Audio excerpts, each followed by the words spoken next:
और ये बुजुर्ग ये हकीकतन हमारे लिए एक सच्चाई का रास्ता है। मेरे बुजुर्गों, जैसे अभी चौधरी चरण से हमारे चौधरी साहब फरमा रहे थे कि आज अगर हम सब ऐसे हो जाएं तो ना कोई धर्म की लड़ाई हो और ना कोई बुरी बात हो। लेकिन मैं इसमें एक बात कहता हूं कि अगर रात न हो तो दिन के उजाले की रोशनी की अहमियत कैसे मालूम होगी? अगर सच्चाई न हो तो झूठ का बुरा पहलू कैसा मालूम होगा? अगर सुबह के बाद शाम न हो तो झुटपटे कर शाम कैसे मालूम होगी? और दिन के सूरज की रोशनी कैसे मालूम होगी? और शैतान और बुरा इंसान और नेक इंसान और गुरुजी महाराज जैसे लोग जिनकी रोशनी और जिनके उजाले से हम प्रेरणा लेते हैं, ये हमें कैसे मालूम होगा अगर अच्छाई बुराई हमारे साथ साथ नहीं चलेगी? अब ये तो हमारे मन की बात है कि हम अच्छाई को लेते हैं या बुराई को लेते हैं। हमारे आगे महाराज जी ने फरमाया, गौ रक्षा, बेशक गौ रक्षा होनी चाहिए। हिंदुस्तान के लोगों की हर बात की कदर करनी चाहिए। उस रक्षा के साथ साथ हमें इंसान की रक्षा भी करनी चाहिए। किसी माँ का घर, किसी बेटी का सुहाग नहीं लुटना चाहिए। किसी बुढ़े और माँ का सहारा बेटे की मृत्यु नहीं होनी चाहिए। अगर ऐसी मृत्यु होती है, ऐसी घटना होती है, तो ये हिंदुस्तान का नुकसान होता है, न ये सिख का नुकसान, न ये मुसलमान का नुकसान। ये नुकसान है तो इंसान का नुकसान है।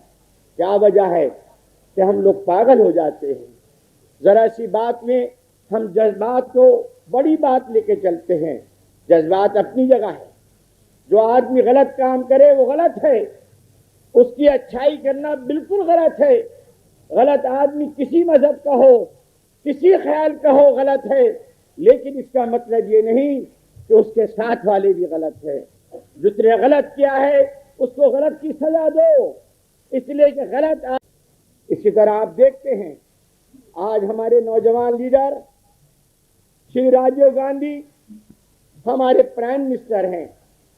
भगवान करे उनकी आयु इतनी लंबी हो, इतनी उम्र इतनी बड़ी हो इनकी कि वो गुरु जी का आशीर्वाद लेते हुए और आप जैसे बुजुर्गों का आशीर्वाद लेते हुए मुल्क की सेवा करें। मुल्क में आज बहुत से मसाइल हैं, बहुत सी घटनाएं हैं, बहुत सी उलझनें हैं। आज इन उलझनों को दूर हो जाना चाहिए। मैं तो कहता हूं कि हमें बुजुर्गों से ये प्रेरणा मिलती है कि हयात लेके चलो, कायनात लेके चलो, और चलो तो सारे जमाने को साथ लेके चलो। एक आदमी कुछ नहीं कर सकता, एक जमात कुछ नहीं कर सकती, एक इंसान कुछ नहीं कर सकता। लेकिन अगर अच्छा काम है वो आप करें, मैं करूं, आप करें, कोई भी करे, जो अच्छा काम करे उसके साथ चलो, उसको रास्ता देखो। हमारे बुजुर्गों ने, बाबा फरीद रहमतुल्लाह अलैह ने, हजरत ख्वाजा कुतुबुद्दीन रहमतुल्लाह अलैह ने, ख्वाजा गरीब नवाज अजमेर शरीफ रहमतुल्लाह अलैह ने, हजरत निजामुद्दीन औलिया रहमतुल्लाह अलैह ने, हजरत रोशन चिराग देलवी रहमतुल्लाह अलैह ने, हजरत शाह तुर्कमान बेअबानी रहमतुल्लाह अलैह ने, इन्होंने कहा कि बेहतरीन इंसान वो है जो इंसानियत की खिदमत करे। सच्चा इंसान वो है जो सब लोगों का आदर करे, सबके धर्मों का पालन करे, सबकी इज्जत करे, सबकी सेवा करे। और आज यही इस पराग सम्मेलन का, इस धर्म सम्मेलन का एक बहुत बड़ा मकसद है कि आओ मिलजुल के करें सूर की बिजली तकसीम, रोशनी तुम में रहे और तड़प हम में रहे। आप में रोशनी आए, तड़प हमारे अंदर हो, हम आपकी सेवा करें, आप मुल्क की सेवा करें, भगवान का नाम ऊंचा करें, खुदा का नाम ऊंचा करें। जब तक खुदा का नाम रहेगा, सच्चाई का नाम रहेगा, हिंदुस्तान भी रहेगा। हिंदुस्तान की तरफ कोई ऐसी आंख जो बुरी निगाह से देखेगी, उसका खुदा निगहबान है, खुदा उसी को अजर देगा। आज तक जिसने हिंदुस्तान की तरफ निगाह उठाई, किसी ने हिंदुस्तान की तरफ मुक्का उठाया, तो आपने देखा कि खुदा ने उसका इंतकाम अपने आप ले लिया। हमारा तो ख्याल है कि हमारे साथ कोई ज्यादती करे, हम उसको माफ कर दें। यही हमने सीखा, यही बुजुर्गों से हमने सीखा कि जो हमें बुरी निगाह से देखे, हम उसे अच्छी निगाह से देखेंगे, और जब हम अच्छी निगाह से देखेंगे तो बुरी निगाह अपने आप खत्म हो जाएगी। हम किसी का बुरा ना चाहें, हम अपने पड़ोसी का अच्छा से अच्छा चाहें। मेरे आका सरकार दो आलम रसूल अकरम सल्लल्लाहु अलैहि वसल्लम रहमतुल आलमीन ने इरशाद फरमाया कि पड़ोसियों की खिदमत करो। पड़ोसियों के अंदर कहीं ये नहीं कहा कि पड़ोसी सिर्फ मुसलमान हो, पड़ोसी हिंदू भी है, सिख भी है, ईसाई भी है। तो जब ये हमारे पास अल्लाह के रसूल का हुक्म है, और अल्लाह भी कौन, जो रब्बुल आलमीन है, जो आलम को पालने वाला है, वो मुसलमानों का रब नहीं, वो सारी दुनिया में इंसानों का, परिंदों का, हर जबान से बोलने वाले का वो रब है। तो जब उसने हमसे ये कहा कि पड़ोसी का ख्याल करो, इंसानियों की सेवा करो, तो उसमें कहाँ कोई हिस्सा कर दिया गया कि मुसलमान की करो, हिंदू की ना करो। नहीं, जो आदमी ये कहता है कि मुसलमान सबसे अच्छा, हिंदू सबसे अच्छा, मैं कहता हूँ सारे मजहब अच्छे, सारे धर्म अच्छे, सबकी इज्जत करो और सबकी इज्जत के साथ इंसानियत की सेवा करो। यही मेरे कहने का मकसद था, और मैं श्री गुरु जी की सेवा में हाजिर हुआ था, और मैं आशीर्वाद चाहता हूँ। और मैं एक छोटे नामुकम्मल गुनाहगार इंसान मुसलमान की हैसियत से और दरगाहों में एक सेवादार की हैसियत से गुरु जी की सेवा में अपनी तरफ से हमेशा के लिए सेवा पेश करता हूँ कि हिंदुस्तान में और जहाँ भी आप इस किस्म के कामों के लिए हमें याद करेंगे, हम आपके एक सिपाही बन के, आपके एक सेवादार बनकर आपकी सेवा में हाजिर होंगे। इसलिए कि हम समझते हैं इंसानियत की सेवा खुदा की सेवा है, और जिसने खुदा को देख लिया उसने इंसानों को देख लिया, और जिसने इंसान की खिदमत कर ली उसने महाराज गुरु जी की और भगवान की खिदमत कर ली। इसके बाद मैं आपसे इजाज़त चाहता हूँ। रब्बना तक़ब्बल मिन्ना इन्नका अंतस समीउल अलीम। रब्बना आतिना फिद दुनिया हसनतौ फिल आखिरति हसनतौ वक़िना अज़ाबन नार। या अल्लाह हमें हर बुरी चीज़ से बचा, या अल्लाह हमें हर बुरे काम से बचा, या अल्लाह हमें हर अजाब से बचा, या अल्लाह हमें हर तबाही से बचा, या अल्लाह हमारे मुल्क में सलामती रख, या अल्लाह हमारे मुल्क में शांति रख, या अल्लाह हमारे मुल्क में सब मजहब के लोगों के दिलों में एक दूसरे की मोहब्बत और इज्जत पैदा कर। इस दुआ के साथ मैं आपसे चाहता हूँ, आपका धन्यवाद, शुक्रिया। मैं इस सम्मेलन के तमाम कार्यकर्ताओं का, खास तौर पर अपने बुजुर्ग एच.एस. हंसपाल जी का और दूसरे बुजुर्गों का, हो सकता है मैं उनसे वाकिफ़ नहीं, लेकिन मेरे पीरो मुर्शद ने जो उनके काम के मुतालिक, जो उनके मिशन के मुतालिक बताया था, मैं चाहता था इस विराट सेवा में उनको मुबारकबाद दूँ और इस बात का धन्यवाद करूँ, शुक्रिया अदा करूँ कि आपने छोटे से इंसान को इतनी बड़ी इज्जत देगी। खुदा करे आपका ये प्लान, आपका ये मिशन फले फूले, कामयाब हो, तरक्की हो, और हिंदुस्तान की तरक्की और हिंदुस्तान की इज्जत के साथ ये मंच भी और ये गुरु जी महाराज का भी हमेशा आशीर्वाद है। अदा हो।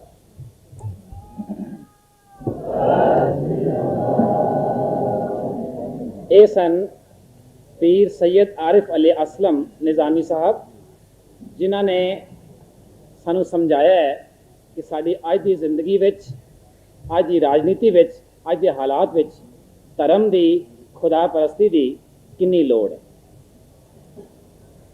ਇਸ ਤੋਂ ਬਾਅਦ ਅਤੇ ਇਸ ਤੋਂ ਪਹਿਲਾਂ ਕਿ ਦੂਜੇ ਵਕਤਾ ਸਟੇਜ ਤੇ ਆਉਣ, ਇੱਕ ਜ਼ਰੂਰੀ ਸੂਚਨਾ ਹੈ।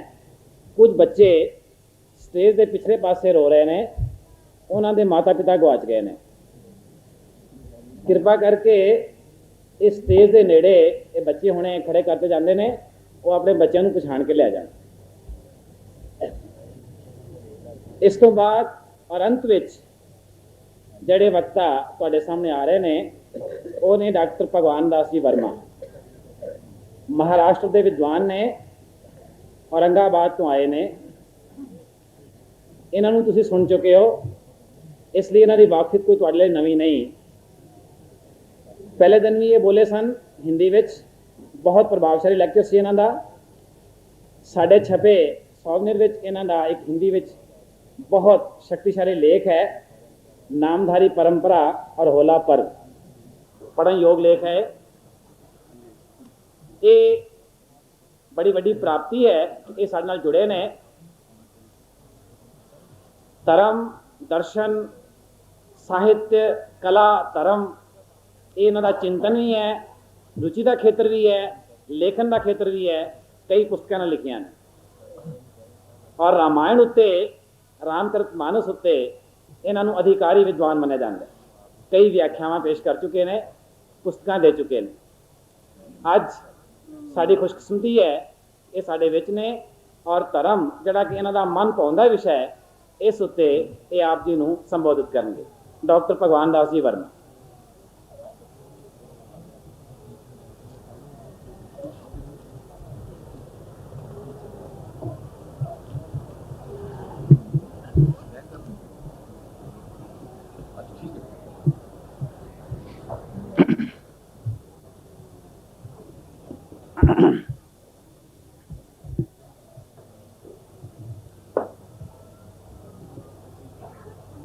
परम पूज्य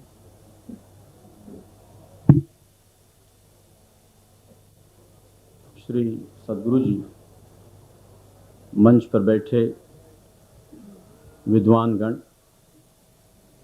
सामने बैठे भक्तगण, भाइयों, माताओं, बहनों, अंत में बोलने वाले का एक समस्या होती, प्रश्न होता है कि उसे समय का बड़ा ध्यान रखना पड़ता है।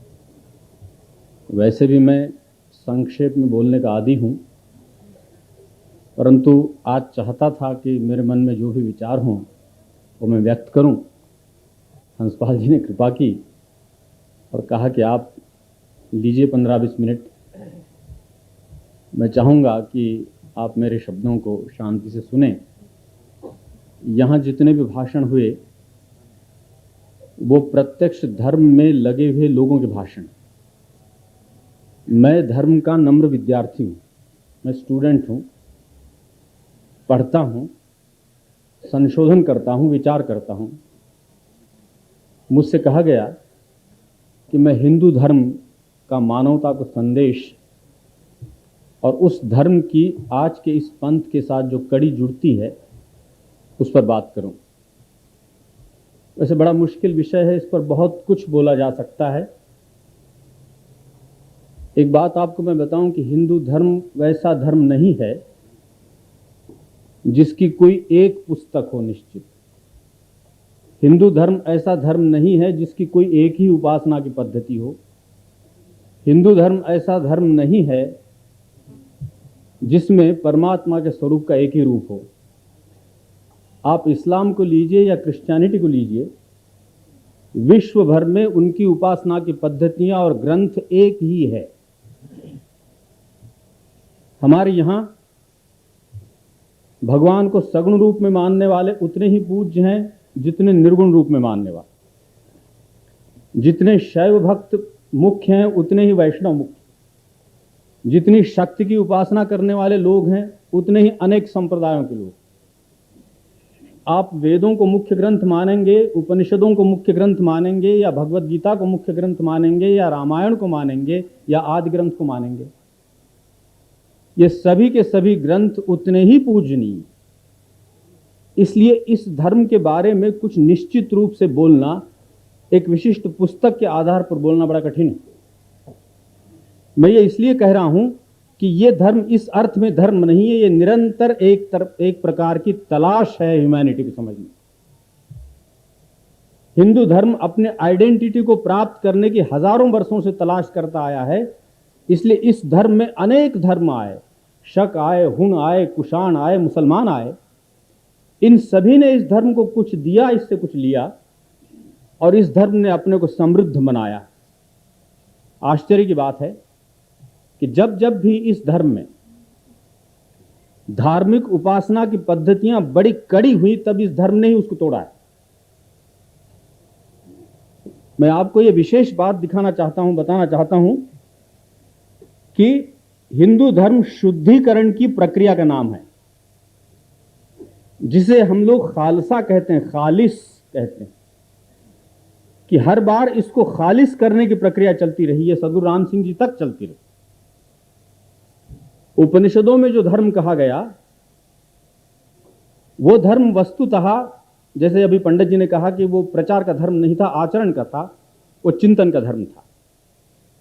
उपनिषदों में जितने भी मंत्र हैं, वेदों में 20,000 मंत्र हैं करीब, उस मंत्र में कहीं भी निराशावाद नहीं।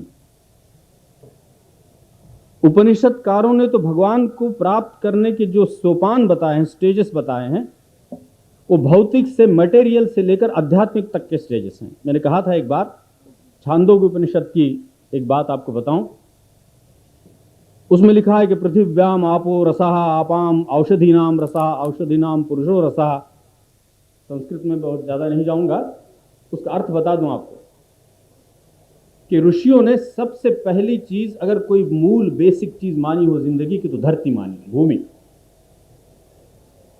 यह भूमि ही केवल नहीं, इसके ऊपर और एक स्तर होता है जिसको जल कहते हैं हम, क्योंकि वो गतिमान होता है, हिलता है, भूमि को उपजाऊ बनाता है। जल ही मुख्य नहीं है, जल का भी एक रस है जिसमें वनस्पति उगती, वनस्पति का भी एक रस है जिससे मनुष्य बनता है। सिर्फ मनुष्य ही मुख्य नहीं, मनुष्य का भी एक रस है, उसे वाणी होती है। मनुष्यो वाक् रसा। दुनिया के किसी भी प्राणी को जुबान का वरदान नहीं, और ये वाणी ही है जो उसे खुद को दूसरों के साथ जोड़ती है। इतने से ही मनुष्य परफेक्ट नहीं हुआ, उसके आगे उपनिषदकारों ने एक रस बताया, वाचो उद्गीतो रसः, ये सब अंतिम रस है। मतलब उसके पास एक संस्कृति है, उसके पास एक धर्म है, उसके पास एक संगीत। यानी पृथ्वी से लगाकर संगीत तक, भूमि से लगाकर अध्यात्म तक की यात्रा जो पार करता है, वो धर्म को प्राप्त कर लेता है। अपने भीतर बैठी हुई विराट चेतना को जो अंतर्मुख होकर समझता है, उसको धर्म कहते हैं। लेकिन बड़ी मुश्किल, अगर दुनिया के सभी धर्म मानवता की ही बात करते हैं, कोई धर्म ऐसा नहीं जो कहता है कि झूठ बोलो, फिर धार्मिक संघर्ष क्यों होते हैं? मेरे सामने एक प्रश्न था। आजादी का सूरज जिस रोज निकला था, उसी दिन शाम को खून खराबे का अध्याय शुरू हुआ इस देश में, आपने देखा है। हमने जोर से नारा लगाया था, मजहब नहीं सिखाता आपस में बैर रखना, हिंदी है हम, वतन है हिंदुस्तां हमारा।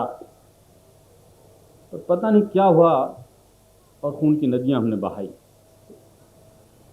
क्रिश्चियनिटी इतना बड़ा धर्म दुनिया का, उसमें भी कैथोलिकों और प्रोटेस्टेंटों के इतने बड़े युद्ध हुए हैं, खून खराबे। शिया सुन्नियों में तलवारें चली हैं, और हिंदुस्तान के धर्मों की तो मैं क्या बात बताऊं आपको। हिंदू धर्म में भी 1919 और 20 की काशी को आप अगर देखें, तो पुजारी भीतर जो भगवान की प्रार्थना करने के लिए, अरदास करने के लिए जो भक्त जाते थे, उनको काट दिया जाता था, उनके गर्भगृह से गहने निकाल लिए जाते थे और बाहर सदावर्त चलता था। शैव वैष्णवों के इतने जबरदस्त झगड़े होते थे, आपको शायद पता हो या न हो। शैव लोग जो त्रिपुंड गंध लगाते हैं, वैसा आड़ा लगाते हैं, और वैष्णव खड़ा लगाते हैं। यहां तक कि उनकी महिलाओं को, औरतों को ये ताकीद दी जाती है घरों में कि आप लीपे भी तो अगर शैव हो तो आप आड़ा लीपिए, और वैष्णव हो तो खड़ा लीपिए। यहां तक अदावत। ये धर्मों में आपस में, मेरे सामने ये प्रश्न है कि अगर सभी धर्म मानवता के पुजारी हैं, तो फिर धार्मिक झगड़े क्यों? मार्क्स ने यूं ही नहीं कहा था कि धर्म अफीम की गोली, ओपियम की गुटिका है। उसके सामने ये बात थी कि धर्म एक ऐसा नशा देता है आदमी पर। कब? जब धर्म की गलत व्याख्या होती है तब। मैं धर्म की गलत व्याख्या को कहता हूं कि जहां धार्मिक उपासना को ही धर्म समझ लिया जाता है, जहां साधन को ही साध्य समझ लिया जाता है, जहां कर्म कांड को ही कर्म समझ लिया जाता है, वहां धार्मिक संघर्ष शुरू हो जाता है।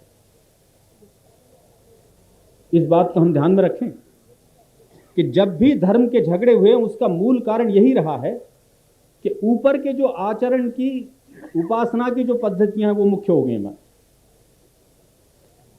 उपनिषदों में जिस चेतना की बात कही गई, उस चेतना को सामान्य आदमी नहीं समझ सकता था, इसलिए रामायण और महाभारत की रचना हुई है। आप देखिए धर्म का इतिहास, और वहां भगवान को मनुष्य रूप में अवतारों की कल्पना की गई है। और ये कहा गया कि जो अनाहत है, जिसको सामान्य आदमी नहीं समझ सकता तपस्या के बिना, उसको आप अवतारों में देखो, और इसलिए महाभारत और रामायण की रचना हुई। लेकिन उसके बाद जो पुराणों का युग आया, आपको सबको मालूम है कि पुराणों का युग इस देश के धर्म के इतिहास में डार्क एज है, ब्लैक एज। क्यों? क्योंकि पुराणों में बात तो बहुत अच्छी कही, ये कही कि सामान्य आदमी को भगवान की समझ आ जाए, इसलिए भगवान के कई रूप बना दिए गए, 4 हाथों वाला, 8 हाथों वाला, 3 मुंह वाला। उपासना की 50 हजारों पद्धतियां हुई, पद्धतियां मुख्य हो गई, धर्म दूर रह गया। और ऐसी कट्टरता आई भयानक, अगर हमारे मध्यकालीन संत नहीं होते तो मित्रों आप समझो कि आज एक भी आदमी इस देश में धार्मिक नहीं होता। संतों की मूवमेंट, मैंने कई बार कहा कि गुरु नानक देव उस जमाने में पैदा हुए, गुरु कबीर उस जमाने में पैदा हुए कि जब धर्म को एक विशिष्ट कर्मकांडियों ने अपने हाथ में जकड़ लिया। वो कहते थे कि हमारा भगवान सिर्फ संस्कृत जानता है, तुम्हारी सामान्य भाषा को जानता ही नहीं। वो कहते थे कि हमारा भगवान सिर्फ मंदिर में, गिरजा में, मस्जिद में बैठता है, वो बाहर कभी नहीं आएगा। वो कहते थे कि हमारे एक विशिष्ट धर्म की उपासना की पद्धति, उसको ही मानो तो उसी का नाम धर्म है, अन्यथा धर्म नहीं। इसलिए साधारण जो मनुष्य था उसको मंदिर में प्रवेश भी नहीं। एक विशिष्ट उच्च जाति के लोग सामान्य निचली जातियों को कहते थे कि धर्म तुम्हारी बपोती नहीं, भगवान का हमारा डायरेक्ट रिश्ता। ये एक तरफ हो रहा था, तो दूसरी तरफ राजनीतिक परिस्थितियां इतनी भयानक थी उस देश में अपने कि हर रोज एक राजा बदलता, प्रजा पर कई तरह के जुल्म होते। एक तरफ धार्मिक जुल्म, दूसरी तरफ राजनीतिक जुल्म। इन दो जुल्मों में से सामान्य आदमी को निकालना बहुत जरूरी था। अगर कबीरदास, अगर नानक देव पैदा नहीं होते तो मित्रों एक देश नास्तिक हो जाता है, कम्युनिस्ट हो। परंतु उस जमाने के इन संतों ने एक बड़ी मूवमेंट चलाई। उन्होंने कहा कि धर्म संस्कृत भाषा वाला धर्म नहीं।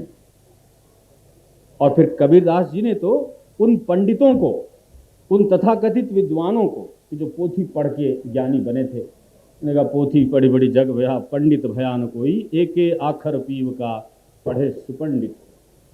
ये पंडित की व्याख्या की। और ऐसे चौराहे पर खड़े रहकर लताड़ा उन लोगों को। मैंने कहा था कल कि धर्म के क्षेत्र में डेमोक्रेसी की स्थापना करने वाले कबीरदास और नानक देव हैं, जिन्होंने धर्म को सामान्य मनुष्य के लिए बनाया।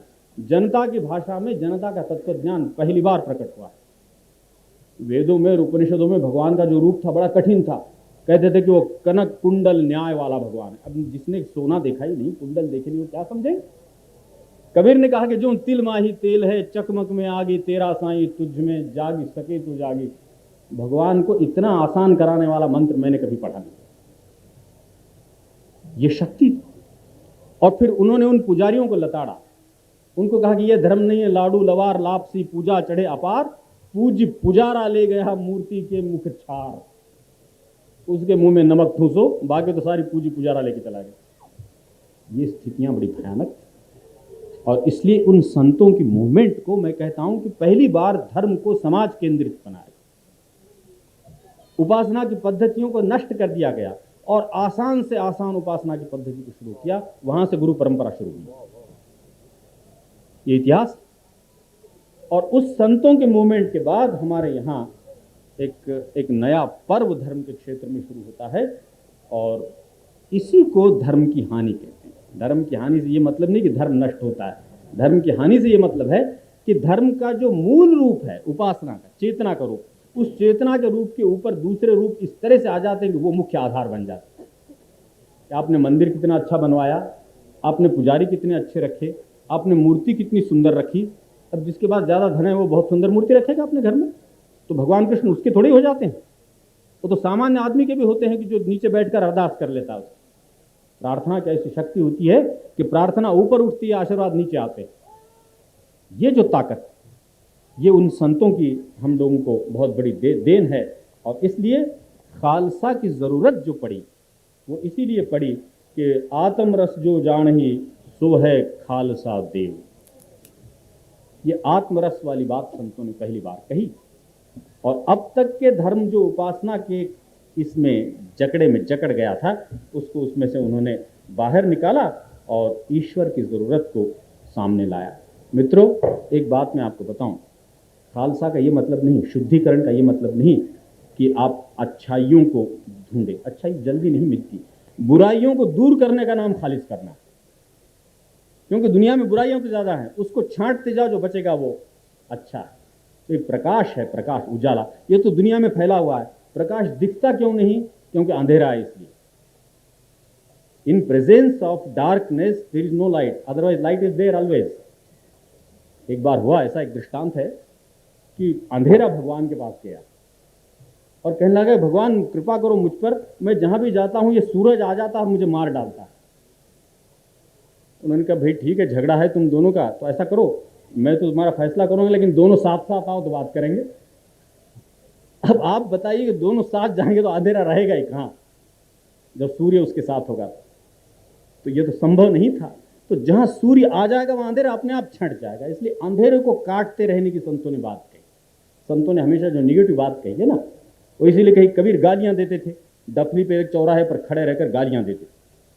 वो कहते थे, क्यों बांग दे रहे हो? वो कहते थे, क्यों चिल्ला रहे हो?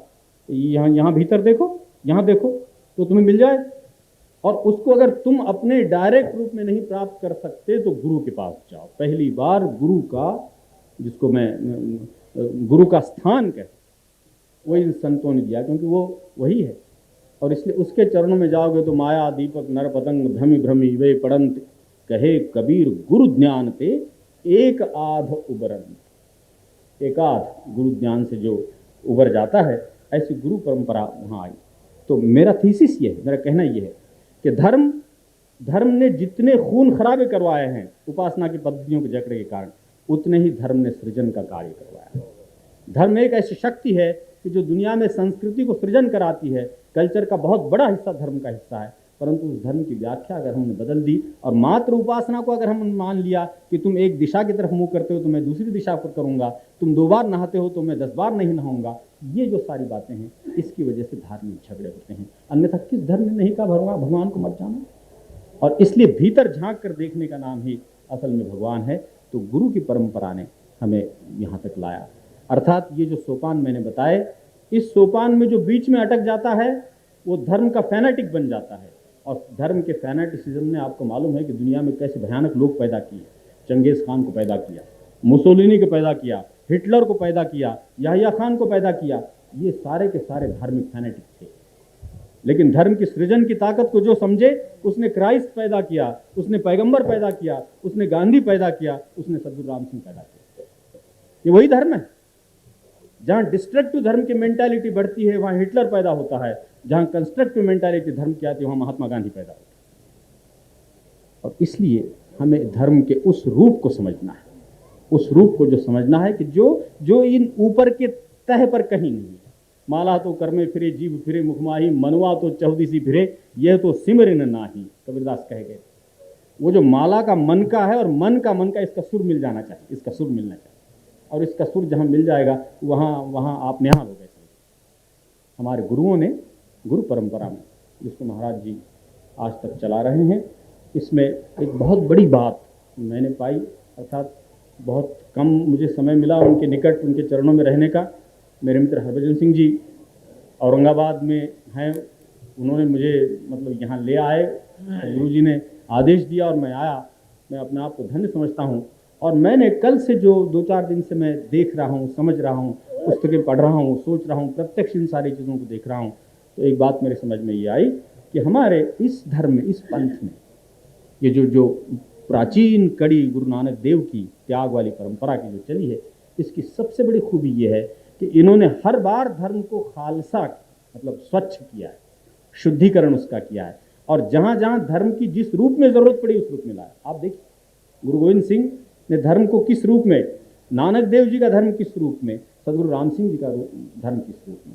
एक ने देशभक्ति के साथ धर्म को जोड़ा, एक ने शौर्य के साथ धर्म को जोड़ा, एक ने त्याग और मानवता के साथ धर्म को जोड़ा।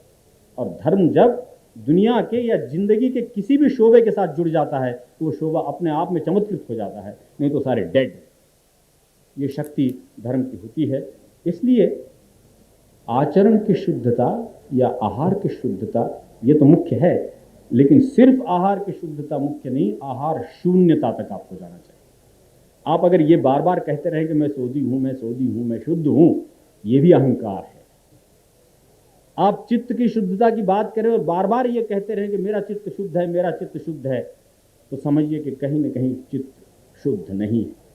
शुद्धि से शून्यता तक जाने की जो स्थिति होती है, वहां जाकर सारे समाप्त हो जाते हैं। आहार शुद्धि से आहार शून्यता, भाव शुद्धि से भाव शून्यता, और चित्त शुद्धि से चित्त शून्यता तक जो प्रवास होता है, वो मुझे इस पंथ में देखने मिला, गुरुजी के पास बैठकर देखने मिला। दोस्तों, दुनिया में विघटन की शक्तियां बहुत बढ़ गई। आज हम जिस कगार पर खड़े हैं वो इतना भयंकर है कि मनुष्य के पास जो ताकत है मनुष्य को नष्ट करने की, वो इतनी भयंकर है कि वो ताकत का अगर इस्तेमाल करें एक क्षण में, अमेरिका वाले के पास एक कुंजी है, रूस वाले के पास दूसरी है, दोनों अगर खोल दें तो ये हजारों वर्षों की, लाखों वर्षों की संस्कृति एक क्षण के भीतर राख हो जाएगी। आइंस्टाइन से पूछा गया था कि 2 युद्ध तो आपने देखे, महायुद्ध, एक में 3 करोड़ लोग मरे, पहले में, दूसरे में 7 करोड़ मरे, बताओ तीसरे में क्या होगा? तो आइंस्टाइन ने जवाब दिया, भैया मैं चौथे के बारे में कह सकता हूँ, तीसरा का तो मुझे मालूम नहीं। कहा बताओ चौथे के बारे में ये कि चौथा कभी होगा नहीं। तो कहने लगे ऐसी क्या बात है? अरे कहने लगे भाई तीसरा होगा तो बचेगा कौन, इसलिए चौथा होने का सवाल ही नहीं। ये भयंकरता है, ये भयंकरता है। और इस भयंकरता को उसी मनुष्य ने बनाया जिसने पैगंबर पैदा किया। इस भयंकरता को उसी मनुष्य ने बनाया जिसने गांधी पैदा किया, जिसने राम सिंह पैदा किए। और हम ही है कि आज वो तुले हुए हैं कि इसको नष्ट कर दे एक क्षण के भीतर। ये तो बाहर की स्थितियां हैं, शीत युद्ध मंडरा रहा है, दुनिया में सारी चीजें महंगी होती जा रही, सिर्फ एक चीज सस्ती हो रही दिन ब दिन, वह है आदमी की मौत। बहुत सस्ती, बहुत जल्दी मनुष्य मारा जाता है। और मेरे देश में तो विघटन की शक्तियां और तेज हो रही, मजहब की ताकतें, फैनेटिसिज्म की ताकतें, तोड़ने की ताकतें, संप्रदाय की ताकतें बढ़ती जा रही हैं। ऐसे समय हमारे पास दूसरा कोई मंत्र नहीं है, शस्त्र कुछ नहीं कर सकेगा। गांधी जी ने बताया, सदगुरु राम सिंह जी ने बहुत पहले बता दिया, शस्त्र की ताकत नहीं, ताकत उस प्रेम की चाहिए, उस नैतिक धैर्य की चाहिए, ताकत धर्म की चाहिए। और वो धर्म कौन सा? जो आपको इस विराट चेतना को भीतर देखने के लिए कहता है। और जिस चेतना को आप एक बार देख लो तो ऊपर के सारे बंधन अपने आप नष्ट हो जाते हैं, और हम उस ट्रांस में पहुंच जाते हैं जहाँ कबीर ने कहा था, लाली मेरे लाल की जित देखूं तित लाल, लाली देखन मैं गई मैं भी हो गई लाल। धन्यवाद।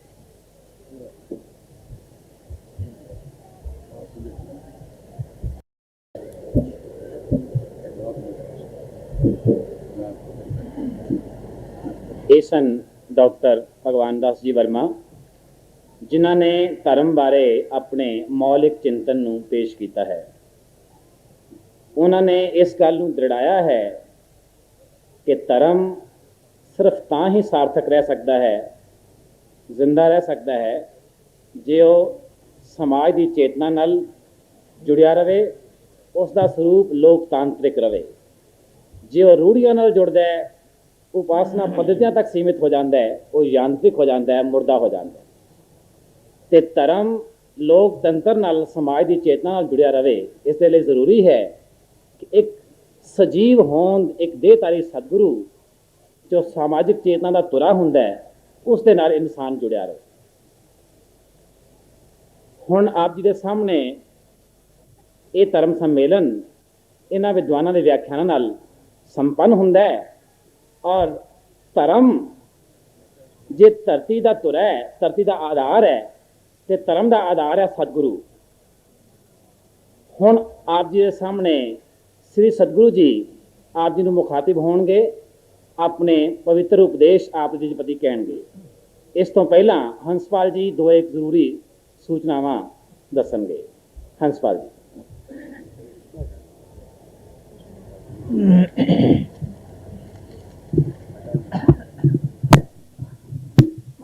रात कीर्तन मुकाबले नामधारी नौजवानों के होए सन, जिसका संचालन ते क्रम वाइज फर्स्ट सैकेंड थर्ड कौन आए ने महाराज जी ने किया सी। मैं जिहड़े नाम बोलन लगा ये जेतू ने, इन्हों प्राइज दिते जाएंगे।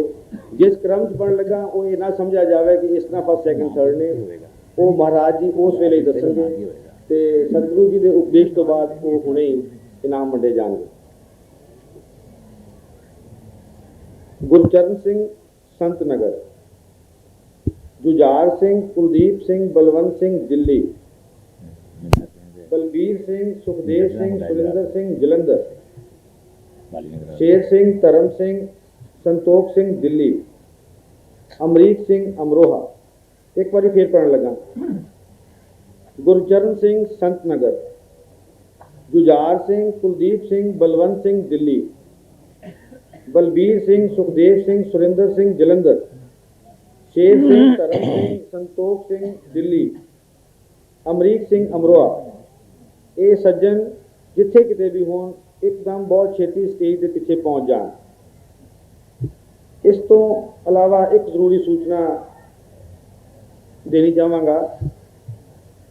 नामधारी परंपरा अनुसार होले के अखीरले दिन अगले होले का ऐलान हो जाता है। सतगुरु सच्चे पातशाह जी कृपा करते हैं, ये हुक्म कर देंगे ने कि अगला होला कित्थे मनाया जाएगा, ताकि उहदे अनुसार अगलियां तैयारियां शुरू हो जान। कुछ अरदासां अगले साल के होले वास्ते संत तरसेम सिंह कोल पहुँच चुकियां हैं। होर जिन्हां ने अगले साल का होला जिस इलाके ने जिस शहर ने लैना होवे, वो अपनी अरदास अज रात किसी वेले भी संत तरसेम सिंह नूं जिहड़े निजी सकत्तर श्री सतगुरु जी ने करीब 1 घंटा इत्थे ने, उस तो बाद वो सेठ तरलोक सिंह की कोठी पूसा रोड होणगे, उन्होंने पहुँचा दी जाए, पहुँचा दित्तियां जान। जिहड़ियां अरदासां कल सवेरे आउणगियां हुक्म अनुसार उन्हां ते गौर इस साल नहीं अगले साल किया जाएगा। तो ये जरूरी सूचना आप ध्यान कर लेना कि जिन्हां ने वो अरदासां होर देनियां होण अगले साल के होले वास्ते अज रात किसी वेले भी संत तरसेम सिंह नूं पहुँचा दें। धन्यवाद।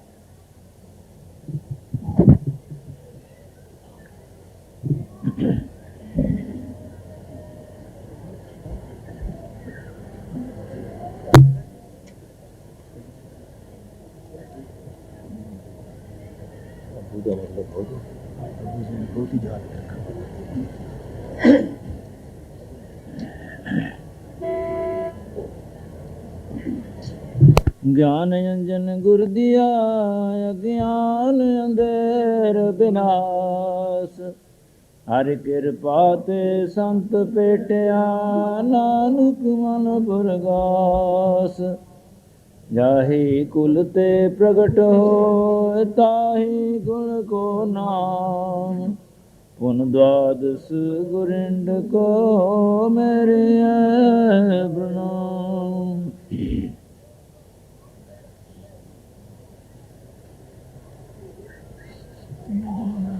परम आदरणीय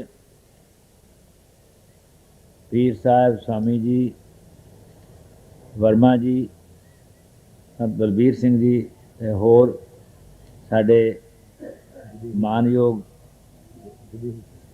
स्वामी विदेही हरी जी ते साडे मानयोग हजरों साहब तो आए हुए होर साध संगत, एक वेरा सब गज के आखो धन श्री सतगुरु प्रताप सिंह जी।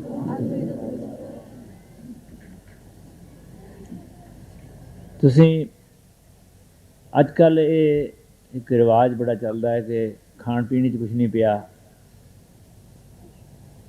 या किसी दे नाल लगन विच कुछ नहीं पिया। मैं पहलों इत्थों ही शुरू करदा कि धर्म सानू जो कुछ सिखाउंदा है वो इहो ही सिखाउंदा है भई इन्हां सारिਆਂ कोई विच कुछ ना कुछ पिया होया है। वो ये है कि तुसीं ये वेखदे हो, किसी साधु की तस्वीर वेखदे हो, किते सतगुरु जी की तस्वीर वेखदे हो, तो तुहाडे मन के विचार किस तरह के बनते हैं, तुहाडे नाल तो नहीं वो लगती, ना तुहाडे अंदर वो किसी तरह पदार्थक रूप में जाती है। पर जे तुसीं सिनेमे की तस्वीर वेखोगे या होर इहो जिहियां गलत तस्वीरां वेखोगे, तुहाडे मन के विचार किस तरह के बनते हैं। सिनेमे भी चले जाओ, किस तरह के विचार होंदे ने।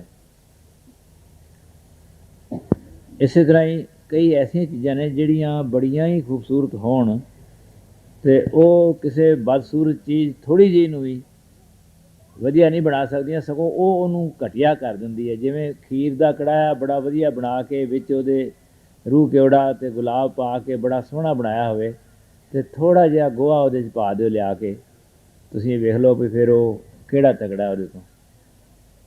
घड़ा एक बड़ा कीमती चीज़ है, छोटा जिहा वट्टा लैके आओ ਭਾਵੇਂ ਤੇ ਵੱਟੇ ਨੂੰ ਘੜੇ ਤੇ ਮਾਰ ਦਿਓ ਤੇ ਭਾਵੇਂ ਘੜਾ ਵੱਟੇ ਤੇ ਮਾਰ ਦਿਓ, ਦੋਵਾਂ ਗੱਲਾਂ 'ਚੋਂ ਕੋਈ ਵੀ ਗੱਲ ਹੋਏ ਉਸ ਵਿਚਾਰੇ ਨੇ ਟੁੱਟਣਾ। ਜੇ ਤੁਸੀਂ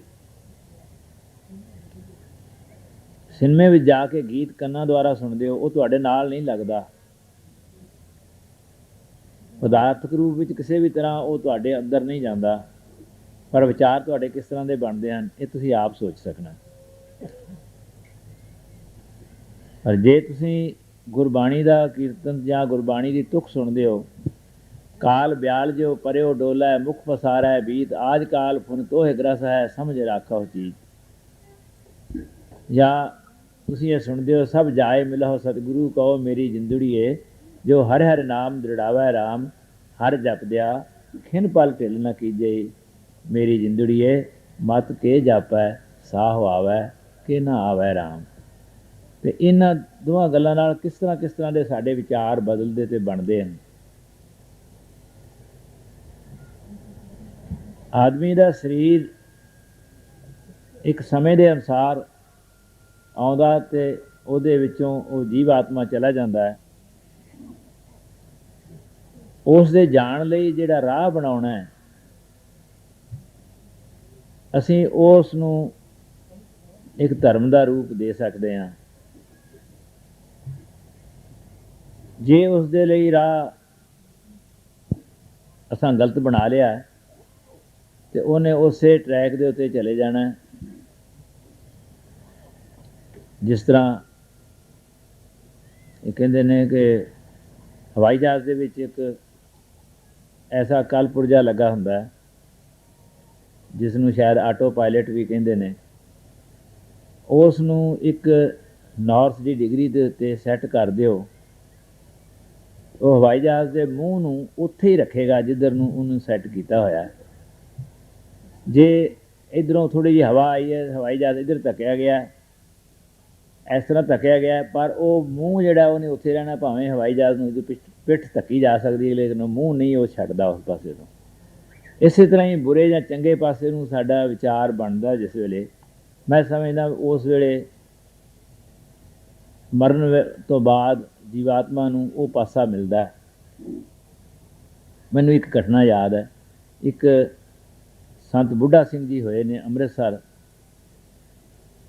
ਪਹਿਲਾਂ ਬਾਰੇ ਦੀ ਵਾਂ ਉਹਦਾ ਨਾਂ ਸੀ, ਉਸ ਤੋਂ ਬਾਅਦ ਫਿਰ ਜਦੋਂ ਉਹ ਮਹਾਤਮਾ ਹੋਏ ਸੰਤ ਬੁੱਢਾ ਸਿੰਘ ਜੀ ਨਾਮਧਾਰੀ, ਉਹਨਾਂ ਦੇ ਨਾਂ 'ਤੇ ਬੁੱਢਾ ਸਿੰਘ ਵਾਲੀ ਵਾਂ ਉਸ ਦਾ ਨਾਂ ਦਿੱਤਾ ਗਿਆ।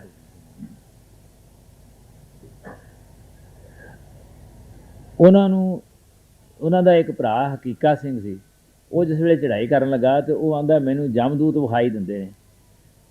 ਉਹ ਐਸੇ ਭਲੇ ਮਾਨਸ ਨੇ, ਜਿਸ ਵੇਲੇ ਅਸੀਂ ਚੋਰੀ ਕਰਦੇ ਹਾਂ, ਠੱਗੀ ਕਰਦੇ ਹਾਂ, ਉਦੋਂ ਨਹੀਂ ਆਉਂਦੇ ਸਾਡੇ ਕੋਲ। ਉਹ ਸਾਡੇ ਲਈ ਰਾਹ ਬਣਾਈ ਜਾਂਦੇ ਨੇ, ਤੁਸੀਂ ਕਰ ਲਓ, ਫਿਰ ਸਾਡੀ ਵਾਰੀ ਇਕੱਠੀ ਆਉਣੀ ਹੈ। ਫਿਰ ਜਿਸ ਵੇਲੇ ਉਹਨੇ ਆਖਿਆ ਕਿ ਉਹ ਵਿਖਾਈ ਦਿੰਦੇ ਨੇ, ਅਤੇ ਉਹਨਾਂ ਨੇ ਆਖਿਆ ਭਜਨ ਦਾ ਨਾਂ ਲੈ, ਭਜਨ ਦਾ ਨਾਂ ਨਾ ਲਵੇ। ਉਹਨੂੰ ਪਤਾ ਸੀ ਮੈਂ ਮਰ ਰਿਹਾ, ਪਰ ਕਈ ਵਾਰਾਂ ਡਰਾਵਾ ਅਤੇ ਮੌਤ ਚੰਗੇ ਪਾਸੇ ਵੀ ਜਿਸ ਤਰ੍ਹਾਂ ਲੈ ਜਾਂਦੀ ਹੈ। ਉਹਨਾਂ ਨੇ ਟੋਕਾ ਲਿਆ ਕੇ ਨਾ, ਅਤੇ ਉਹਨੂੰ ਆਖਣ ਲੱਗੇ ਤੈਨੂੰ ਮੈਂ ਤੇਰੇ ਗਲ 'ਚ ਟੋਕਾ ਲੱਗਾ ਮਾਰਨ, ਨਹੀਂ ਤੇ ਲੈ ਭਜਨ ਦਾ ਨਾਂ। ਜਿਸ ਵੇਲੇ ਉਹਨਾਂ ਨੇ ਟੋਕਾ ਇਸ ਤਰ੍ਹਾਂ ਕੀਤਾ ਅਤੇ ਉਹਨੇ ਭਜਨ ਦਾ ਨਾਂ ਲਿਆ, ਆਖਣ ਲੱਗੇ ਛੱਡ ਦੇ ਸਰੀਰ ਹੁਣੇ ਹੀ, ਅਤੇ ਉਸ ਸਰੀਰ ਛੱਡਦਾ, ਉਹ ਸਿੱਧਾ ਸਤਿਗੁਰਾਂ ਦੇ ਚਰਨਾਂ ਵਿੱਚ ਜਾ ਗਿਆ। ਸੋ ਮੇਰਾ ਮਤਲਬ ਕਹਿਣ ਤੋਂ ਇਹ ਹੈ ਕਿ ਇਹ ਜਿਹੜੇ ਰਾਹ ਨੇ ਸਾਡੇ ਬਣਾਉਣ ਵਾਲੇ, ਇਸੇ ਨੂੰ ਧਰਮ ਅਤੇ ਧਰਮ ਦਾ ਨਾਂ ਅਸੀਂ ਦੇ ਲਈਏ, ਅਤੇ ਮੈਂ ਸਮਝਦਾ ਇਹ ਕੋਈ ਮਾੜੀ ਗੱਲ ਨਹੀਂ। ਧਰਮ ਦੀ ਵਿਆਖਿਆ ਤਾਂ ਬੜੀ ਔਖੀ ਹੈ, ਅੱਖਰ ਤਾਂ ਤਿੰਨ ਹੀ ਨੇ, ਪਰ ਵਿਆਖਿਆ ਤਾਂ ਉਹ ਆਦਮੀ ਕਰ ਸਕਦਾ ਹੈ। ਜਿਵੇਂ ਇੱਕ ਰਾਜਾ ਸੀ, ਉਸ ਦੀਆਂ 4 ਰਾਣੀਆਂ ਸਨ। ਉਹਨਾਂ ਨੇ ਪੁੱਛਿਆ ਕਿ ਤਿਆਗ ਦਾ ਕੀ ਸਰੂਪ ਹੈ। ਮੈਂ ਕਿਹਾ ਤੁਸੀਂ ਕੀ ਲੈਣਾ ਇਸ ਗੱਲ ਤੋਂ? ਉਹਨੇ ਕਿਹਾ ਨਹੀਂ, ਸਾਨੂੰ ਜ਼ਰੂਰ ਦੱਸ। ਬੜਾ ਉਹ ਕਈ ਦਿਨ ਵਾਰਤਾਲਾਪ ਚੱਲਦਾ ਰਿਹਾ। ਇੱਕ ਦਿਨ ਐਸਾ ਕੀਤਾ ਉਸਨੇ, ਆਪਣੇ ਸਾਧੂਆਂ ਵਾਲੇ ਵਸਤਰ ਪਾ ਕੇ ਅਤੇ ਆ ਕੇ ਉਹਨਾਂ ਨੂੰ ਕਹਿੰਦਾ ਅੱਜ ਤੋਂ ਤੁਸੀਂ ਮੇਰੀ ਮਾਤਾ ਭੈਣ ਹੋ, ਅਤੇ ਇਹ ਰਾਜ ਸਾਜ ਮੇਰਾ, ਇਹਦੇ 'ਚ ਕੁਛ ਨਹੀਂ, ਮੈਂ ਅੱਜ ਤੋਂ ਤੁਹਾਡੇ ਕੋਲੋਂ ਚੱਲਿਆ। ਇਹ ਆ ਕੇ ਅਤੇ ਉਹਨਾਂ ਦੇ ਬੜਾ ਹੀ ਜ਼ੋਰ ਲਾਉਣ ਦੇ ਉੱਤੇ ਉਹ ਨਹੀਂ ਰਿਹਾ। ਉਹਨੇ ਆਖਿਆ ਤਿਆਗ ਦਾ ਸਰੂਪ ਇਹ ਹੈ। ਅਤੇ ਵਿਆਖਿਆ ਕੋਈ ਹੋਰ ਚੀਜ਼ ਹੈ, ਜਿਹੜਾ ਅਮਲ ਜੀਵਨ ਦੇ ਵਿੱਚ ਆਉਣਾ ਉਹਦਾ ਬੜਾ ਫਰਕ ਪੈ ਜਾਂਦਾ ਹੈ। ਸੋ ਉਹ ਜਿਹੜੇ ਇਸ ਧਰਮ ਨੂੰ ਮੰਨਦੇ ਨੇ, ਜਿਨ੍ਹਾਂ ਦਾ ਅਮਲੀ ਜੀਵਨ ਉੱਚਾ ਹੋ ਜਾਂਦਾ ਹੈ, ਉਹਨਾਂ ਦੇ ਵਾਸਤੇ ਹੀ ਲਿਖਿਆ ਹੈ ਕਿ ਸਾਧ ਕੈ ਸੰਗ ਨਹੀਂ ਕਿਛ ਕਾਲ, ਦਰਸ਼ਨ ਭੇਟਤ ਹੋਤ ਨਿਹਾਲ। ਸਾਧੂ ਕੈ ਸੰਗ ਸੋ ਧਨ ਪਾਵੈ, ਜਿਸ ਧਨ ਤੇ ਸਭ ਕੋ ਵਰਸਾਵੈ। ਇੱਕ ਵਾਰ ਜਾਪਾਨ ਜਾਣ ਦਾ ਮੌਕਾ ਮਿਲਿਆ, ਸ਼ਾਇਦ 1966 ਹੋਵੇਗਾ, ਸਾਲ ਮੈਨੂੰ ਨਹੀਂ ਯਾਦ ਆਉਣਾ। ਡਾਕਟਰ ਗੋਪਾਲ ਸਿੰਘ ਜੀ, ਜਿਨ੍ਹਾਂ ਨੇ ਇੱਕ ਗ੍ਰੰਥ ਸਾਹਿਬ ਦਾ ਤਰਜਮਾ ਅੰਗਰੇਜ਼ੀ 'ਚ ਵੀ ਕੀਤਾ, ਰਘਬੀਰ ਸਿੰਘ ਜੀ ਪੰਜ ਹਜ਼ਾਰੀ, ਪੰਡਿਤ ਗੋਪਾਲ ਸਿੰਘ ਹੋਰੀ, ਮੈਂ, ਸਾਡੇ ਨਾਲ ਹੋਰ ਗੁਰਦੇਵ ਸਿੰਘ ਅਤੇ ਹੋਰ ਦੋ ਸਰੀਰ ਸਨ। ਸਾਨੂੰ ਉੱਥੇ ਜਾਣ ਦਾ ਮੌਕਾ ਮਿਲਿਆ। ਇੱਕ ਉੱਥੇ ਟੋਕੀਓ ਦੇ ਵਿੱਚ ਯੂਨੀਵਰਸਿਟੀ ਹੈ, ਜਿੱਥੇ ਬਾਕੀ ਦੀਆਂ ਪੜ੍ਹਾਈ, ਦੁਨਿਆਵੀ ਪੜ੍ਹਾਈ ਦੀਆਂ 13 ਯੂਨੀਵਰਸਿਟੀਆਂ ਦੇ ਲੜਕੇ ਉੱਥੇ ਬੁੱਧਿਜ਼ਮ ਪੜ੍ਹਦੇ ਨੇ ਆ ਕੇ ਇੱਕ ਯੂਨੀਵਰਸਿਟੀ ਵਿੱਚ। ਸਾਡੇ ਵੀ ਕਿਤੇ ਇਸ ਤਰ੍ਹਾਂ ਦੀਆਂ ਬਣ ਜਾਣ ਤਾਂ ਬਹੁਤ ਚੰਗਾ ਹੋਵੇ। ਤੋ ਉੱਥੇ ਉਹ ਲੜਕੇ ਲੜਕੀਆਂ ਇਕੱਠੇ ਹੋਏ ਅਤੇ ਉਹਨਾਂ ਨੂੰ ਕੁਛ ਧਰਮ ਦੇ ਬਾਰੇ ਹੋਰ ਕੁਛ ਵਿਚਾਰ ਦੱਸੇ। ਡਾਕਟਰ ਗੋਪਾਲ ਸਿੰਘ ਹੋਰੀ ਅੰਗਰੇਜ਼ੀ ਜਾਣਦੇ ਸਨ, ਮੈਂ ਤਾਂ ਜਾਣਦਾ ਨਹੀਂ ਬੋਲਣ। ਅਤੇ ਉਹਨਾਂ ਨੇ ਫਿਰ ਬਾਅਦ ਵਿੱਚ ਸਵਾਲ ਪੁੱਛਿਆ ਵੀ ਸਾਰਿਆਂ ਦਾ ਸਾਂਝਾ ਧਰਮ ਕਿਹੜਾ? ਮੈਂ ਅਤੇ ਪੰਡਿਤ ਜੀ ਅਸੀਂ ਅੰਗਰੇਜ਼ੀ 'ਤੇ ਬੋਲ ਨਹੀਂ ਸਕਦੇ। ਫਿਰ ਜਿਹੜਾ ਉਹਨਾਂ ਨੇ ਦੱਸਿਆ, ਉਸ ਤੋਂ ਬਾਅਦ ਉਹਨਾਂ ਨੂੰ ਬੇਨਤੀ ਕੀਤੀ ਕਿ ਮੈਂ ਪੰਜਾਬੀ ਵਿੱਚ ਆਖਾਂਗਾ ਅਤੇ ਤੁਸੀਂ ਇਹਨਾਂ ਨੂੰ ਅੰਗਰੇਜ਼ੀ ਵਿੱਚ ਦੱਸ ਦਿਓ। ਜਿਹੜਾ ਗੁਰੂ ਸਾਹਿਬ ਦੇ ਹੁਕਮ ਅਨੁਸਾਰ ਧਰਮ ਹੈ, ਮੇਰਾ ਨਹੀਂ ਖਿਆਲ ਉਸ ਧਰਮ ਤੋਂ ਕੋਈ ਵੀ ਇਨਕਾਰ ਕਰ ਸਕਦਾ ਹੋਵੇ। ਉਹ ਧਰਮ ਕੀ ਹੈ? ਅੱਜ ਪੀਰ ਸਾਹਿਬ ਸਾਡੇ ਕੋਲ ਬੈਠੇ ਨੇ, ਉਹਨਾਂ ਨੇ ਫਰੀਦ ਜੀ ਦਾ ਜ਼ਿਕਰ ਕੀਤਾ। ਮੈਨੂੰ ਬੜੀ ਸੰਗ ਆਉਂਦੀ ਹੈ ਇਹ ਗੱਲ ਸੋਚ ਕੇ ਵੀ ਸਾਡੀ ਬਾਣੀ ਦੇ ਵਿੱਚ ਕੋਈ ਉਹ ਪਾਸਾ ਨਹੀਂ ਜਿਹੜਾ ਛੱਡਿਆ ਹੋਵੇ। ਮੁਸਲਮਾਨਾਂ ਦੀ, ਹਿੰਦੂਆਂ ਦੀ, ਸਾਰਿਆਂ ਦੀ ਬਾਣੀ ਗੁਰੂ ਸਾਹਿਬਾਂ ਦੀ ਤਾਂ ਹੈ ਹੀ। ਜਿਨ੍ਹਾਂ ਦੀ ਬਾਣੀ ਸਾਡੇ ਵਿੱਚ ਹੈ, ਸਾਨੂੰ ਉਹਨਾਂ ਸਾਰਿਆਂ ਦਾ ਅਦਬ ਕਰਨਾ ਚਾਹੀਦਾ। ਅਤੇ ਹੁਣ ਇਹਨਾਂ ਨਾਲੋਂ ਸਾਡੀ ਸਾਂਝ ਕਿਵੇਂ ਟੁੱਟ ਸਕਦੀ, ਜਿੱਥੇ ਫਰੀਦ ਜੀ ਦੀ ਬਾਣੀ ਸਾਡੇ ਸਤਿਗੁਰੂ ਸੱਚੇ ਪਾਤਸ਼ਾਹ ਨੇ ਸਾਡੇ ਗ੍ਰੰਥ ਸਾਹਿਬ ਦੇ ਵਿੱਚ ਦਰਜ ਕਰ ਦਿੱਤੀ ਹੈ, ਅਸੀਂ ਉਹਨਾਂ ਨੂੰ ਕਿਵੇਂ ਛੱਡ ਸਕਦੇ ਹਾਂ?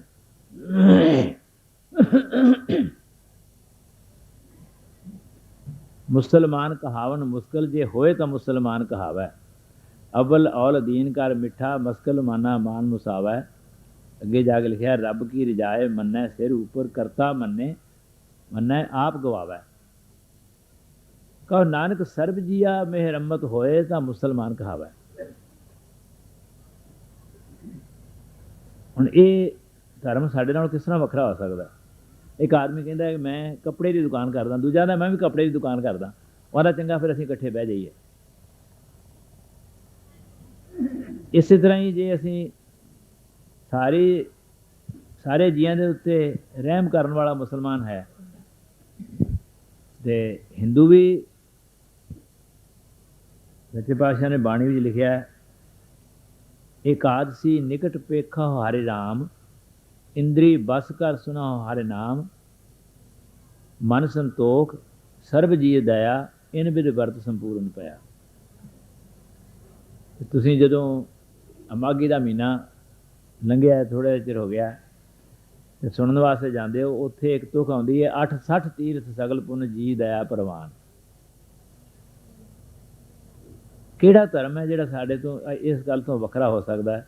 ਤਾਂ ਮੈਂ ਉਹਨਾਂ ਨੂੰ ਇਹ ਗੱਲ ਆਖੀ ਕਿ ਗੁਰੂ ਸਾਹਿਬ ਨੇ ਜੋ ਕੁਛ ਬਾਣੀ ਦੁਆਰਾ ਸਾਨੂੰ ਦੱਸਿਆ, ਉਹ ਲਿਖਿਆ ਉਹਨਾਂ ਨੇ, ਫਰੀਦ ਜੀ ਨੇ, ਬੋਲੀਐ ਸੱਚ ਧਰਮ ਝੂਠ ਨਾ ਬੋਲੀਐ। ਮੇਰਾ ਖਿਆਲ ਇਹਦੇ ਤੋਂ ਕਮਿਊਨਿਸਟ ਜਾਂ ਜਿਹਨਾਂ ਨੂੰ ਨਾਸਤਕ ਮੰਨਿਆ ਜਾਂਦਾ, ਉਹ ਵੀ ਇਹ ਗੱਲ ਨਹੀਂ ਆਖਣਗੇ ਝੂਠ ਬੋਲਿਆ ਕਰੋ, ਉਹ ਨਹੀਂ ਆਖਣਗੇ। ਅਤੇ ਫਿਰ ਅਸੀਂ ਸਾਰੇ ਇੱਕ ਧਰਮ ਨੂੰ ਮੰਨਣ ਵਾਲੇ ਹੋ ਜਾਂਦੇ ਹਾਂ ਕਿ ਨਹੀਂ ਹੋ ਜਾਂਦੇ? ਤੁਸੀਂ ਸੋਚਣਾ ਗੁਰੂ ਸਾਹਿਬ ਦੇ ਹੁਕਮ ਅਨੁਸਾਰ। ਉਹਨਾਂ ਨੇ ਫਿਰ ਕਈ ਸਾਡੇ ਕੋਲ ਆ ਕੇ ਉੱਠ ਕੇ ਉਸ ਸਭਾ ਤੋਂ ਬਹੁਤ ਸਾਰੇ ਸਾਨੂੰ ਮਿਲੇ ਅਤੇ ਬੜੀ ਖੁਸ਼ੀ ਪ੍ਰਗਟ ਕੀਤੀ ਕਿ ਇਹ ਤੁਸੀਂ ਬਹੁਤ ਵਧੀਆ ਗੱਲ ਆਖੀ ਹੈ। ਗੱਲ ਸਾਡੀ ਨਹੀਂ, ਉਹ ਅਖਬਾਰ ਸਾਗੁਰਾਂ ਨੇ ਸਾਡੇ ਕੋਲ ਲਈ ਹੈ, ਗੱਲ ਸਾਗੁਰਾਂ ਦੀ ਹੈ। ਜੇ ਅਸੀਂ ਉਸ ਰਾਹ 'ਤੇ ਚੱਲੀਏ ਤੇ ਇਹ ਗੱਲ ਬਿਲਕੁਲ ਸੱਚ ਹੈ ਕਿ ਸਤਿਗੁਰੂ ਦੇ ਰਾਹ ਚੱਲਣ ਨਾਲ ਸਤਿਗੁਰ ਕੋਟ ਪੈਦਾ ਅੱਗੇ ਹੋਏ ਲੇਤ ਹੈ ਵਾਲੀ ਗੱਲ ਹੋ ਜਾਂਦੀ ਹੈ।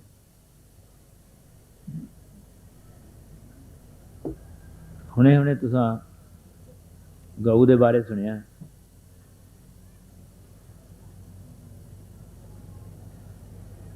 ਗਊ ਜੇ ਤੇ ਉਹ ਸਿਰਫ ਹਿੰਦੂਆਂ ਨੂੰ ਦੁੱਧ ਦਿੰਦੀ ਹੈ ਫਿਰ ਤੇ ਉਹਨੂੰ ਮੁਸਲਮਾਨ ਮਾਰ ਦਿਆ ਕਰਨ। ਜੇ ਮੁਸਲਮਾਨਾਂ ਤੇ ਹਿੰਦੂਆਂ ਦੋਵਾਂ ਨੂੰ ਦੁੱਧ ਦਿੰਦੀ ਹੈ ਫਿਰ ਉਹ ਈਸਾਈ ਵੀ ਮਾਰ ਦਿਆ ਕਰਨ। ਜੇ ਉਹ ਮੁਸਲਮਾਨਾਂ ਨੂੰ ਈਸਾਈਆਂ ਨੂੰ ਦੁੱਧ ਦਿੰਦੀ ਹੈ ਫਿਰ ਹਿੰਦੂ ਨੂੰ ਮਾਰ ਦਿਆ ਕਰਨ। ਮੈਂ ਆਪਣੇ ਸਿੱਖਾਂ ਬਾਰੇ ਤਾਂ ਕੁਛ ਨਹੀਂ ਆਂਦਾ, ਪਰ ਇਹ ਇਸ ਤਰ੍ਹਾਂ ਹੋ ਸਕਦਾ? ਉਸ ਨੇ ਸਾਰਿਆਂ ਨੂੰ ਦੁੱਧ ਦੇਣਾ। ਕਿੱਡੀ ਵਧੀਆ ਚੀਜ਼ ਹੈ। ਜਿਹੜੇ ਉਹਨੂੰ ਮਾਰ ਦਿੰਦੇ ਨੇ ਉਹਨੂੰ ਵੀ ਦੁੱਧ ਦਿੰਦੀ ਹੈ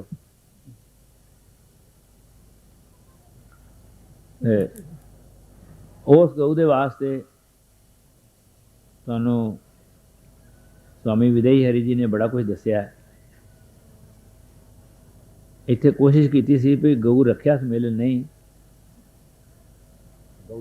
गौ सेवा सम्मेलन रखने का सोचा सी, पर वो हो नहीं सकिया। सतगुरु प्रताप सिंह सच्चे पातशाह ने पता नहीं किन्नियां गऊआं कलकत्तियों छुड़ाइयां, बुछड़ा को छुड़ा के लियांदियां। कहते ने एक बकरा सी, बकरा वो किसी के काबू आ जाता है। एक तो उन्होंने कहता भी मैं उन्होंने हलाल करना, दूसरा कहता मैं झटका करना।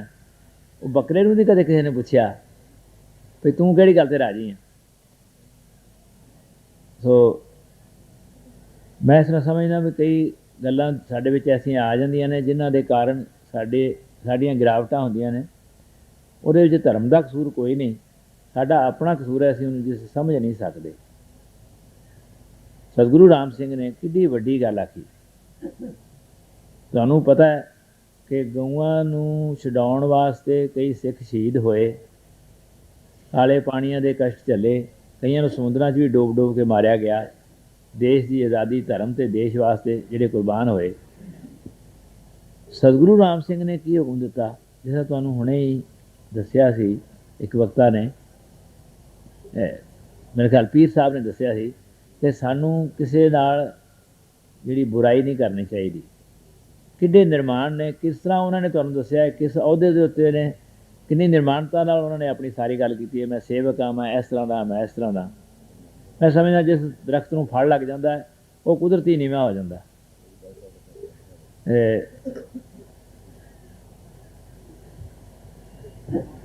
कबीर जी ने लिखिया, कबीर सब ते हम बुरे, हम ताज भलो सब कोए। किड्डी वड्डी गल लिखी है कि कबीर जी सारिਆਂ नालों बुरे हैगे सन, पर वो ਜਿਹੜੇ ਇੱਥੇ ਕ ਪਹੁੰਚ ਜਾਂਦੇ ਨੇ ਨਾ, ਉਹਨਾਂ ਨੂੰ ਮਾੜੀ ਜੀ ਮੈਲ ਵੀ ਜਿਸ ਵੇਲੇ ਉਹਨਾਂ ਦੇ ਸਾਫ਼ ਪਾਣੀ ਦੇ ਵਿੱਚ ਆਉਂਦੀ ਹੈ ਨਾ, ਤੇ ਉਹਨਾਂ ਨੂੰ ਬੜੀ ਮਾੜੀ ਲੱਗਦੀ ਹੈ। ਤੇ ਅਸਾਂ ਜਿਨ੍ਹਾਂ ਨੇ ਰੋਜ਼ ਸਿਨੇਮਾ ਵੇਖਣਾ ਹੋਵੇ, ਰੋਜ਼ ਮਾੜੇ ਕੰਮ ਕਰਨੇ ਹੋਣ, ਉਹਨਾਂ ਵਾਸਤੇ ਉਹ ਸਾਰਾ ਆਨੰਦ ਹੀ ਹੈ।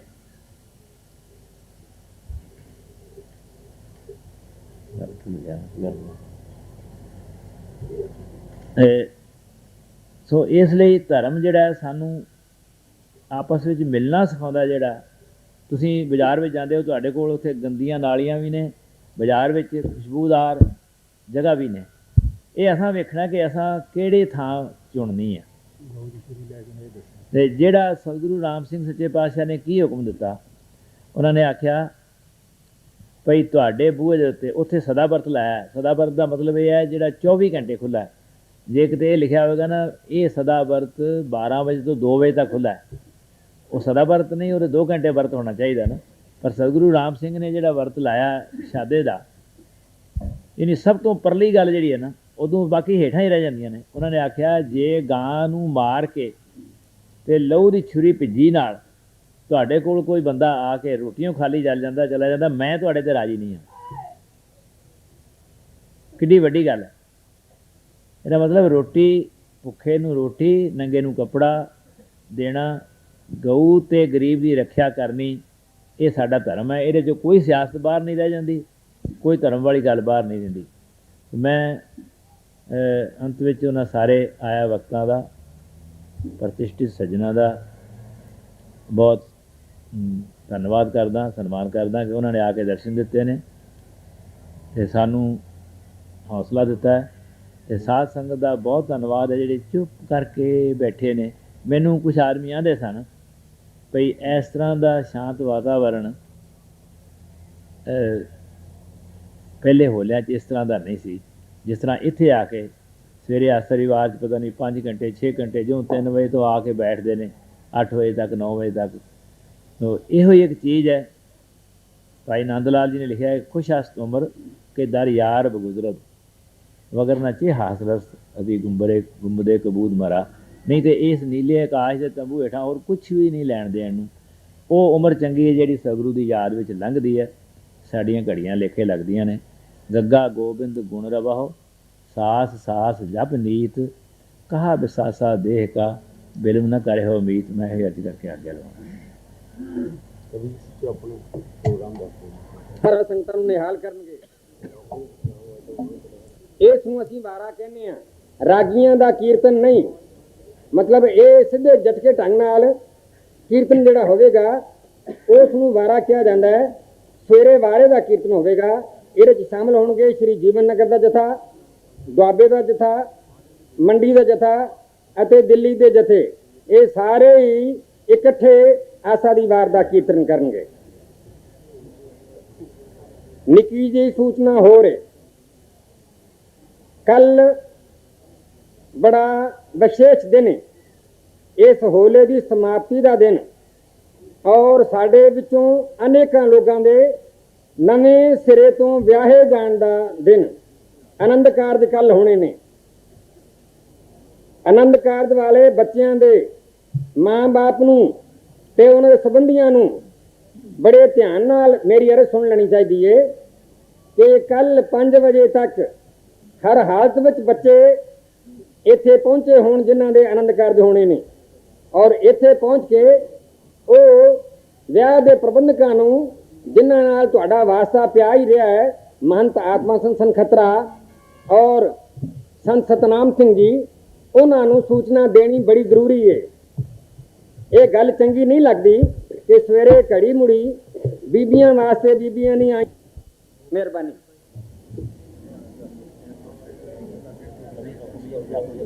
ਹੁਣ ਆਪ ਜੀ ਨੂੰ ਇਨਾਮਾਂ ਦੇ ਸੰਬੰਧ ਵਿੱਚ ਦੱਸਣ ਵਾਸਤੇ ਸ਼੍ਰੀਯੁਕਤ ਹੰਸਪਾਲ ਜੀ ਕਿਰਪਾ ਕਰਨਗੇ।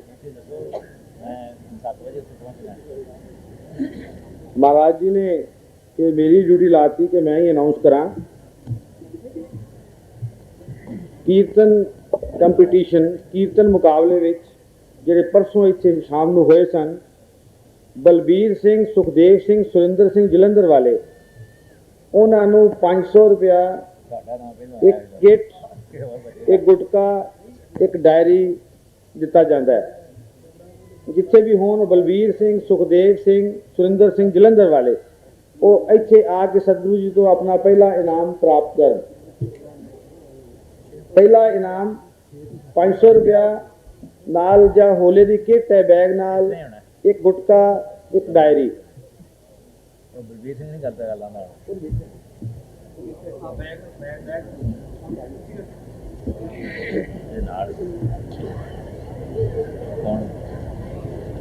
दूसरा इनाम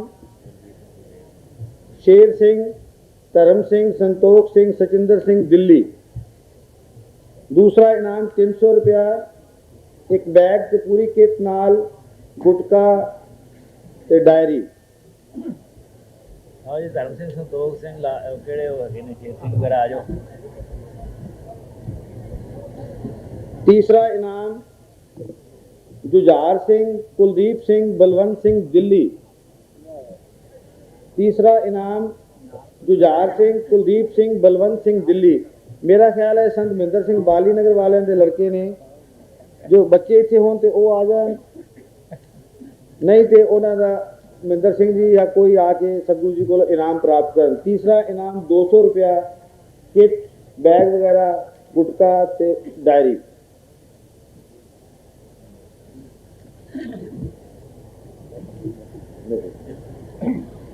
ਇਸ ਤੋਂ ਇਲਾਵਾ 2 ਇਨਾਮ ਪੰਜਾਬੀ ਦੇ ਸ਼ਾਇਦ ਕਵੀ ਜੀ ਬਾਜ ਦੱਸ ਨੇ ਕੰਸੋਲੇਸ਼ਨ ਪ੍ਰਾਈਸਿਸ ਨੇ। ਗੁਰਚਰਨ ਸਿੰਘ ਸੰਤਨਗਰ ਜੀ ਤੇ ਅਮਰੀਕ ਸਿੰਘ ਅਮਰੋਹਾ। ਮੈਨੂੰ ਦੱਸਿਆ ਗਿਆ ਕਿਹਾ ਜਾਵੇ ਕਿ ਹੌਸਲਾ ਵਧਾਊ ਇਨਾਮ 100 रुपया, 1 गुटका, 1 डायरी।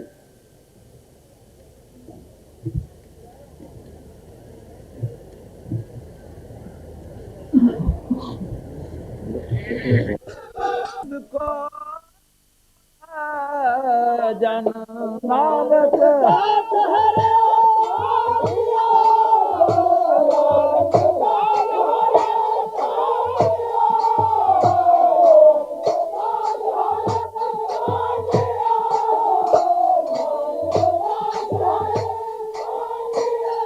हर पैर रखाए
जिन मस्त तुर हारे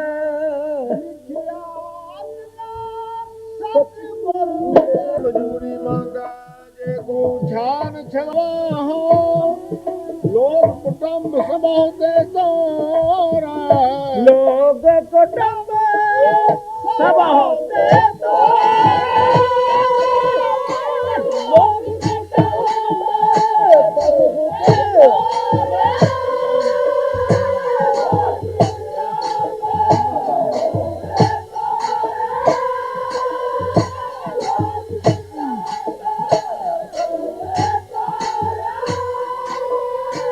अपन बेटिया हो तो बेटिया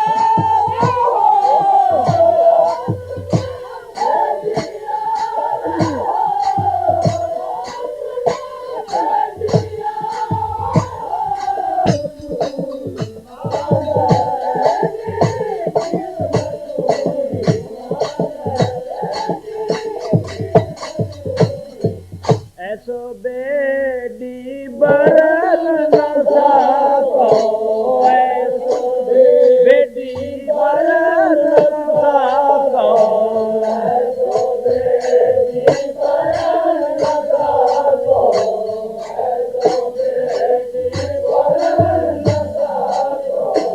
ऐसो बेटी बरन न सको सतगुर गहर गंभीर है सुख सागर अवखंड जिन गुर से व्यापना जमदूत न लगे डंड गुर नाल तुल ना लगे खोज डिठा ब्रह्मांड क्या हो कथी कथे कथ देखा मैं कथ ना कथ न जाई ऐसो बेदरन न थारो ऐसो बेदी परन न थारो ऐसो बेदी परन न थारो ऐसो बेदी परन न थारो सब अंतर सब ठाई हो सब अंतर सब ठाई हो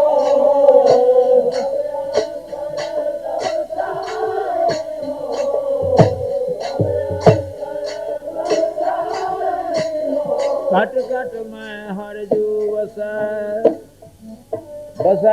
संतन कहो पुकार सब अंतर सब ठाई हो सब अंतर सब ठाई हो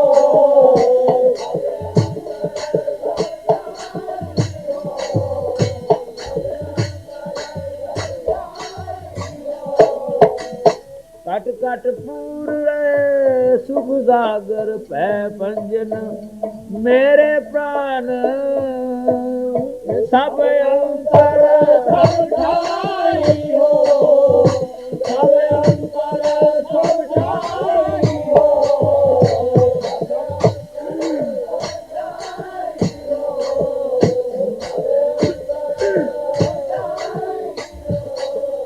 गूंगे अमृत रस जागिया गूंगे अमृत रस जागिया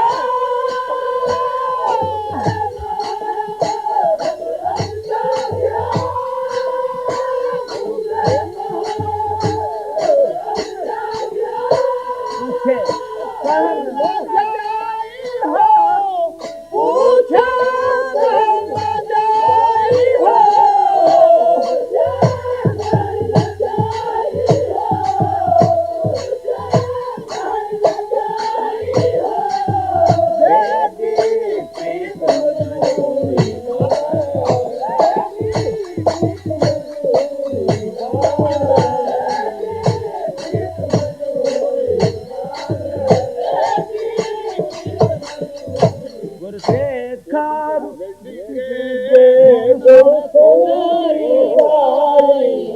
बेटी के गुण सोनारी बाई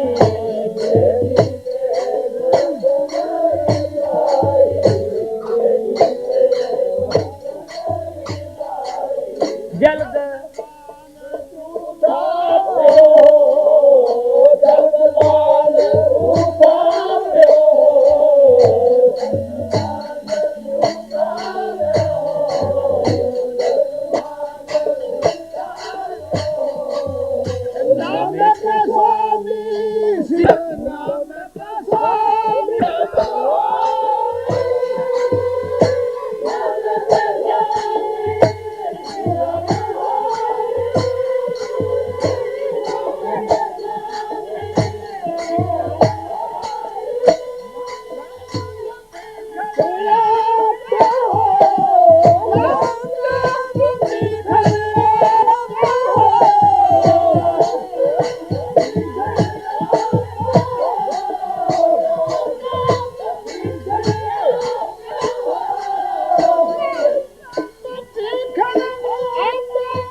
और एक साइड से होके अमृत का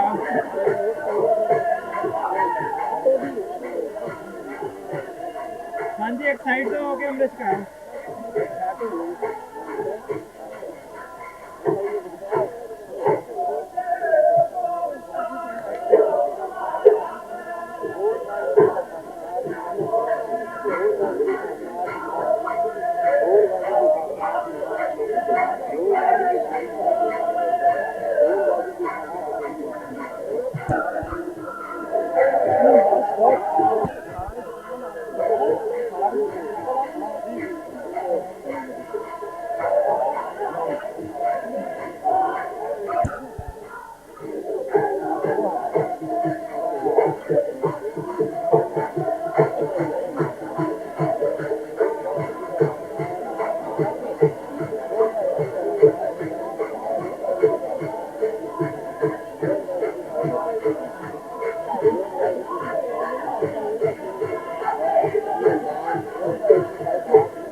हमारे आ